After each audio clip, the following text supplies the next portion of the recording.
네 번째 시리즈, 혈당을 망치는 생활습관 2화. 식후 10분이 건강을 바꾼다.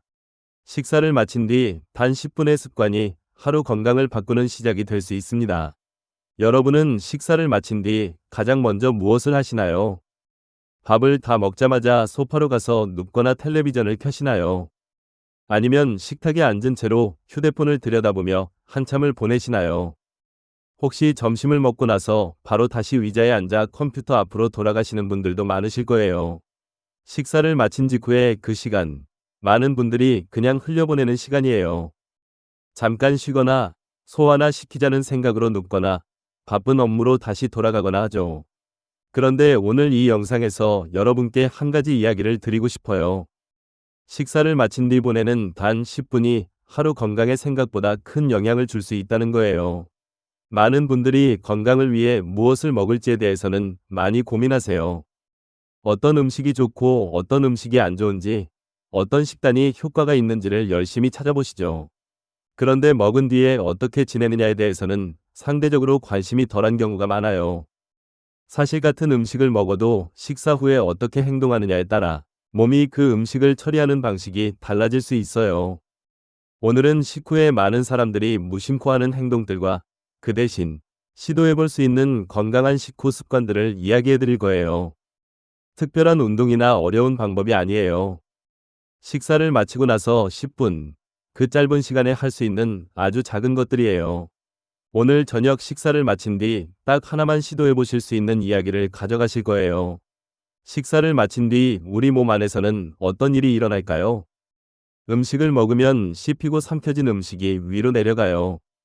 위에서 소화 효소들이 분비되면서 음식이 잘게 분해되기 시작해요. 그 다음 소장으로 넘어가면서 영양소들이 혈액 속으로 흡수되기 시작합니다. 탄수화물은 포도당으로 분해되어 혈액 속으로 들어가면서 혈당이 올라가기 시작해요. 혈당이 올라가는 걸 감지한 췌장이 인슐린을 분비해요. 인슐린은 혈액 속 포도당을 세포 안으로 넣어주는 열쇠 역할을 하고 에너지로 쓰이도록 해줘요. 이 모든 과정이 식사를 마친 뒤 1시간에서 2시간 사이에 가장 활발하게 이루어져요. 식후가 몸이 가장 바쁘게 일하는 시간이에요. 공장으로 비유하면 식사를 마친 뒤는 원자재가 한꺼번에 들어와서 직원들이 분주하게 각자 역할을 하는 시간이에요. 소화 효소들은 원자재를 가공하고 혈액은 가공된 영양소를 각 부서로 배달하고 세포들은 받은 에너지를 사용하는 거죠. 이 과정이 잘 이루어지려면 몸 전체의 혈액순환이 활발하게 돌아가야 해요. 그런데 식사를 마치고 바로 눕거나 오랫동안 움직이지 않으면 혈액순환이 느려지고 이 모든 과정이 더디게 이루어질 수 있어요. 반대로 식사 후에 가볍게 몸을 움직이면 혈액순환이 활발해지고 근육이 에너지를 사용하기 시작하면서 혈당이 더 안정적으로 처리되는 방향으로 도움이 될 수 있어요. 식후는 몸이 가장 활발하게 일하는 시간이에요. 이 시간을 어떻게 보내느냐가 생각보다 중요할 수 있습니다. 그렇다면 식사를 마친 뒤 많은 분들이 무심코 하는 행동들 중에 건강에 불리할 수 있는 것들은 어떤 게 있을까요? 하나씩 살펴볼게요.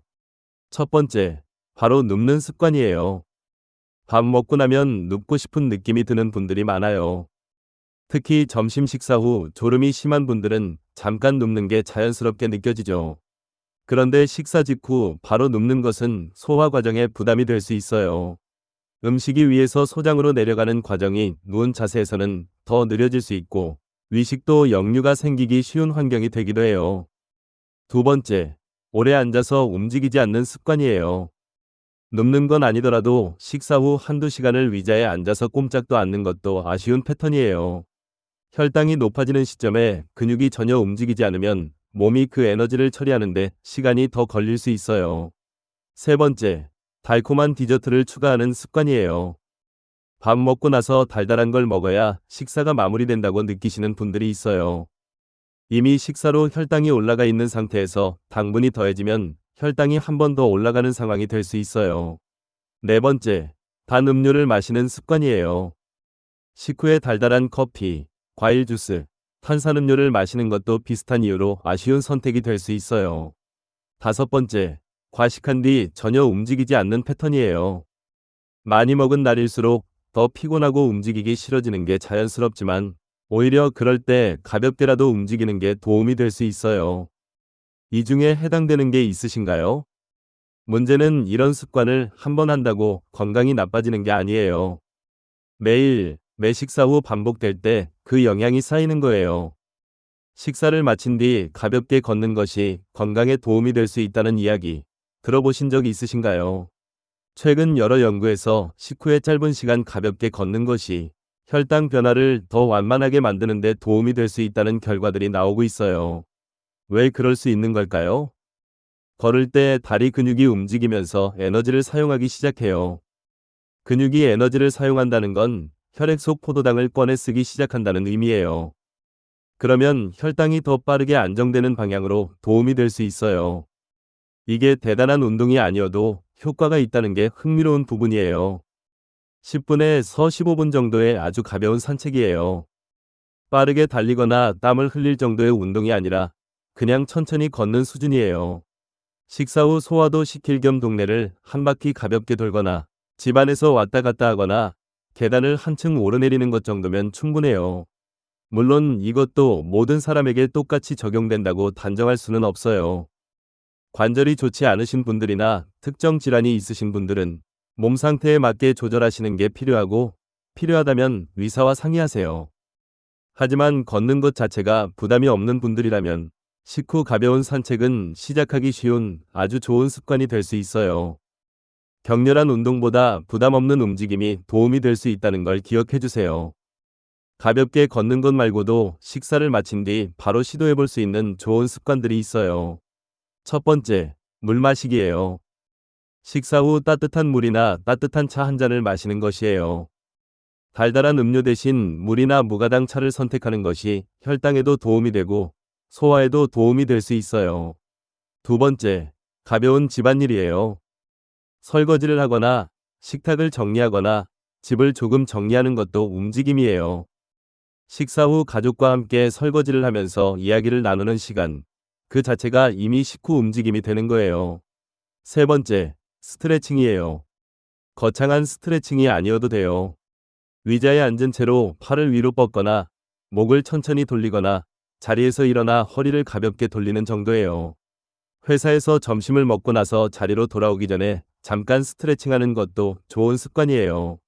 네 번째, 바른 자세 유지예요. 식사 후 의자에 앉아 있어야 하는 상황이라면 등을 기대지 않고 바른 자세로 앉아 있는 것도 도움이 될 수 있어요. 구부정한 자세로 오래 앉아 있는 것보다 바른 자세가 소화에도 더 좋다고 알려져 있어요. 이 습관들의 공통점이 있어요. 특별한 장비도 필요 없고 따로 시간을 내야 하는 것도 아니에요. 지금 하고 있는 것들 사이에서 조금만 바꾸면 되는 것들이에요. 반대로 식사 후에 피하면 좋은 습관들을 한 번 더 정리해 드릴게요. 이미 위에서 이야기했지만 구체적인 대안까지 함께 이야기해 드릴게요. 첫 번째, 바로 눕기예요. 식사 후 최소한 30분에서 1시간 정도는 눕지 않는 게 도움이 될 수 있어요. 피곤하고 눕고 싶다면 아예 눕는 대신 소파에 등을 기대고 앉거나 거실을 천천히 걷거나 창문을 열고 바깥 공기를 마시는 것으로 대신해 보세요. 두 번째, 과식이에요. 식사 후에 피해야 할 것 중 하나인데 이건 식후 습관이라기보다는 식사 중 습관이에요. 천천히 먹고 배가 파랄 쯤 찼다는 느낌이 들면 멈추는 연습을 해보세요. 세 번째, 디저트를 습관처럼 먹기예요. 식후 달달한 것을 꼭 먹어야 한다는 느낌이 든다면 그건 습관이 된 거예요. 가끔 특별한 날에 즐기는 건 괜찮지만 매일 식후마다 디저트를 챙기는 습관은 바꿔볼 여지가 있어요. 대신 따뜻한 차 한 잔으로 식사를 마무리하는 습관을 만들어 보세요. 네 번째, 오래 소파에 앉아 움직이지 않기예요. 저녁을 먹고 나서 소파에 앉아 텔레비전을 보다가 그대로 자는 패턴이 있으신 분들이 있어요. 텔레비전을 보더라도 중간에 한 번은 자리에서 일어나서 물을 가져오거나 집안을 한 바퀴 걷거나 스트레칭을 하는 것만으로도 의미 있는 변화가 생길 수 있어요. 중년 이후에는 식후 습관이 왜 더 중요해질까요? 40대, 50대, 60대 이후로 갈수록 활동량이 자연스럽게 줄어드는 경우가 많아요. 직장에서도 예전보다 많이 앉아서 일하는 시간이 길어지고 퇴근하면 쉬고 싶은 마음이 커지죠. 그런데 이 시기에 근육이 자연스럽게 감소하기 시작해요. 근육이 줄면 같은 양의 음식을 먹어도 에너지를 소비하는 양이 줄어들어요. 그래서 식후에 조금이라도 근육을 움직이는 게 젊었을 때보다 오히려 더 중요해질 수 있어요. 식후 가볍게 걷는 것은 심장에 큰 부담 없이 관절에도 무리 없이 근육을 사용하는 방법이에요. 천천히 걸으면서 다리 근육이 움직이고 에너지를 쓰기 시작하고 혈액순환이 좋아지는 거예요. 그리고 이게 매일 반복되면 어떤 일이 생길까요? 처음에는 별 차이가 없어 보여요. 그런데 한 달이 지나고 두 달이 지나고 반년이 지나면 몸이 달라지기 시작해요.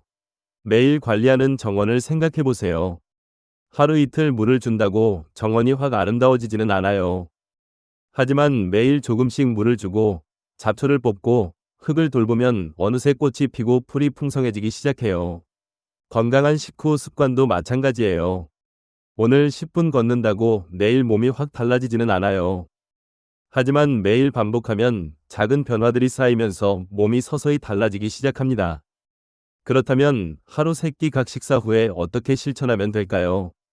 아침, 점심, 저녁 상황이 다르니까 각각 현실적인 방법을 말씀드릴게요. 아침 식사 후에는 출근 준비를 하거나 집을 나서는 경우가 많죠.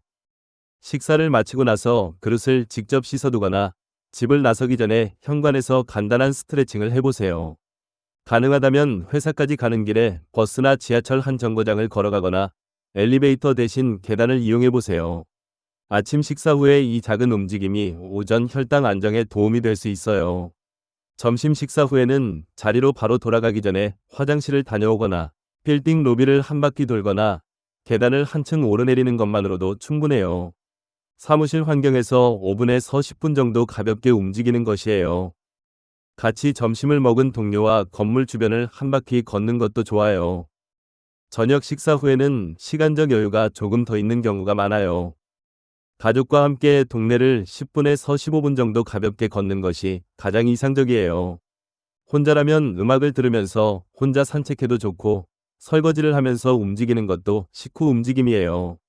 상황에 따라 다르고 날씨나 체력에 따라 다를 수 있어요. 완벽하게 매일 지키려고 하기보다 가능한 날, 가능한 방법으로 조금씩 시작해보는 게 중요해요. 식후 건강 습관에 대해 많은 분들이 오해하시는 것들이 있어요. 균형 있게 짚어드릴게요. 첫 번째 오해, 식후에는 무조건 쉬어야 한다는 생각이에요. 소화가 잘 되려면 쉬어야 한다는 말을 들어보신 적 있으실 거예요. 그런데 소화에는 격렬한 운동이 방해가 될 수 있지만 가벼운 걷기 정도는 오히려 소화를 돕는 데 도움이 될 수 있다는 이야기도 있어요.